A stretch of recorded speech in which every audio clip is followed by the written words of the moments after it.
Assalamualaikum warahmatullahi wabarakatuh. Salam sejahtera buat kita semua. Salam swastiastu, namo buddhaya, salam kebajikan.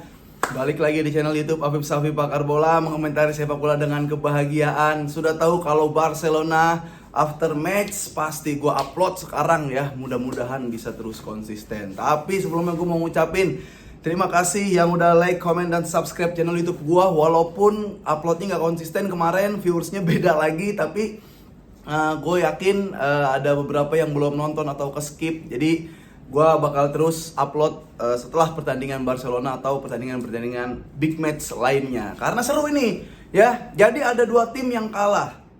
Manchester United kalah dan Barcelona juga kalah. Bedanya adalah Manchester United kalah di peringkat 4. Barcelona kalah di peringkat 1. Jadi MU ini gue agak sedih sebenarnya ya. Jadi kemarin habis kalah lawan Bournemouth 3-0 itu baru masuk ke goa tuh ya. Terus napas lagi susah di goa ya, belum sampai sempat keluar kalah lagi sama Munchen, terus nggak lolos masuk lagi. Bukan ke goa lagi tuh, ke neraka jahanam. Tapi ya udahlah, semangat lah fans MU, mudah-mudahan ada evaluasi terus juga bakal lebih baik lagi lah. Dimana ada keterpurukan, di situ nanti akan ada kebangkitan. Kalau mau bangkit, tapi Barcelona kalah dengan Antwerp. Ya, jadi presentasi Xavi menang di Liga Champions juga cuma setengah doang, bahkan nggak ada setengah. Dan Antwerp ini nggak pernah menang di Liga Champions selama fase grup, tapi sekali menang lawan Barcelona. Emang baik, Xavi baik. Jadi ini rambut gua aneh banget dah. Jadi emang Xavi baik, orangnya suka ngasih. Kayak kemarin lawan di Liga Spanyol lawan Liga Spanyol juga belum pernah menang seumur hidup, akhirnya menang lagi gitu. Jadi kita harus siap nunggu kebaikan Xavi lainnya. Oke, kita bahas Barcelona langsung. Jujur gue nonton cuma 15 menit karena gue udah tahu, udah males liatnya, dan mending gue tidur biar sholat subuh gue dalam keadaan khusyuk dan tidak ngantuk, bahkan dalam keadaan hati yang tidak terlalu kesel. Ya, permasalahan tetap sama, kebobolan cepat, defense midfield nggak ada, back kurang rapat, dan kalau kita lihat line up sebenarnya imbang sama Antwerp. Cuma Barcelona ada Lewa, ya ada Gundo atau Felix masuk babak kedua. Tapi ya gimana mau menang kalau kaptennya aja Sergio Roberto masih masuk ke dalam lapangan? Gimana mau menang? Ya, dari line up aja udah ada Sergio Roberto, itu mudah-mudahan nggak kebantai.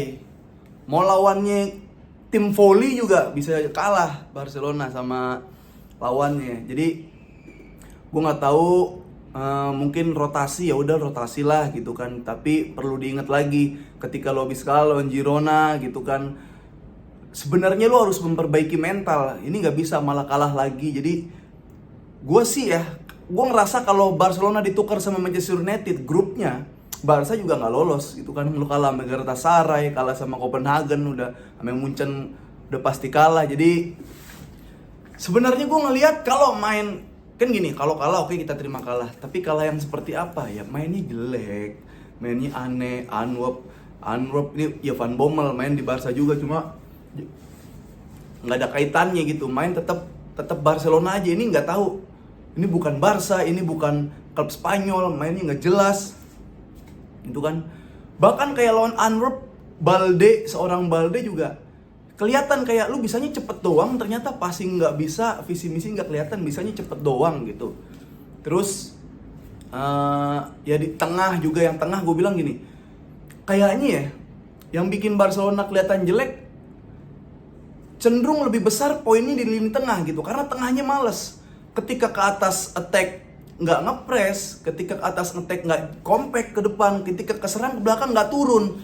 Jadi striker nggak ada yang support, pas nyerang, pas balik ya cuma ngelihat back digebukin doang. Iñaki Pena baru dipuji, refleksnya bagus, apa segala macam, kebobolan 3. 2 pertandingan 7 gol berarti ya. 4 Girona tambah 3. 7 gol, bayangin. Itu buat seorang kiper sih menyedihkan.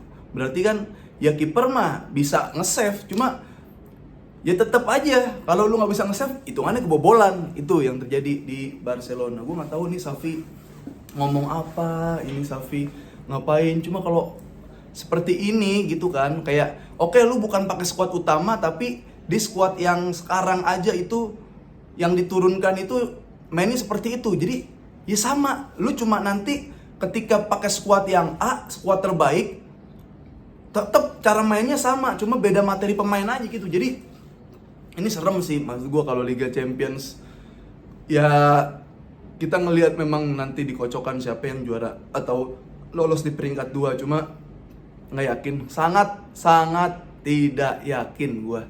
Menunggu Victor Rique juga belum tentu bisa main karena masuk di pertengahan di pertengahan transfer kan, nggak bisa nolong. Ini Oriol Romeu dijajal gitu kan ya, walaupun dia harus dijajal banyak ya, tapi emang yang ngeselin adalah ketika dikasih kesempatan malah blunder, dikasih kesempatan malah aneh-aneh mainnya. Jadi orang agak susah menilainya. Gue masih pengen Oriol Romeu main, tapi bukan main yang ketika laga kayak kemarin main, enggak. Mainin juga di momen penting, mainin juga di momen yang biasa aja. Jadi ketahuan, kasih jam terbang istilahnya. Jadi ketahuan dia bagus apa enggak. Gimana mau ngeliat konsisten tiba-tiba dikasih permainan yang lagi drop, lagi turun. Nah, gue masih pengen, gue bukannya menganggap bergantung pada Oriol Romeu, tapi gue pengen Barcelona punya defense midfield.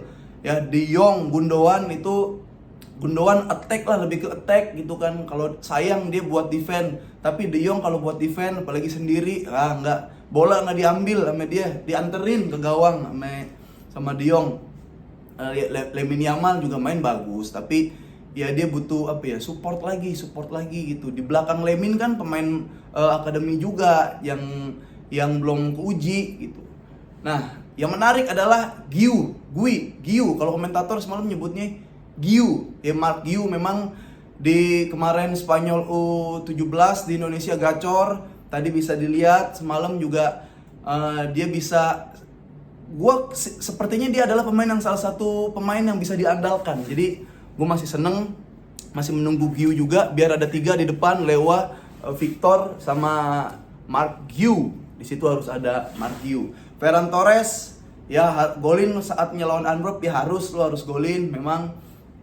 Cuma itulah, kok bisa gitu habis golin 2-2 kebobolan lagi jadi 3-2. Menit pertama gol itu kayaknya PR dari dulu deh. PR Barcelona sebagai tim yang menggunakan ball position, yang pengen mendominasi, itu kurang baik kalau misalkan kebobolan duluan. PR-nya itu, Barcelona lemahnya adalah kebobolan duluan. Lemahnya adalah ketika dia nyerang di drop back atau low block banget, mati gitu kan. Karena transisi cepat mati. Jadi kelebihannya apa Barcelona, Safi? Belum ada kelebihannya sampai sejauh ini kan. Ya kalau emang lu keren ya nggak peringkat 4 juga di La Liga gitu. Jadi ini sangat memprihatinkan. Walaupun ada yang bilang ya nggak apa-apa lah, orang udah menang udah pasti menang. Ya tahu, gue juga nggak berharap yang menang gede semalam, tapi ya imbang-imbang aja oke lah gitu kan. Antwerp lo ini lo semut.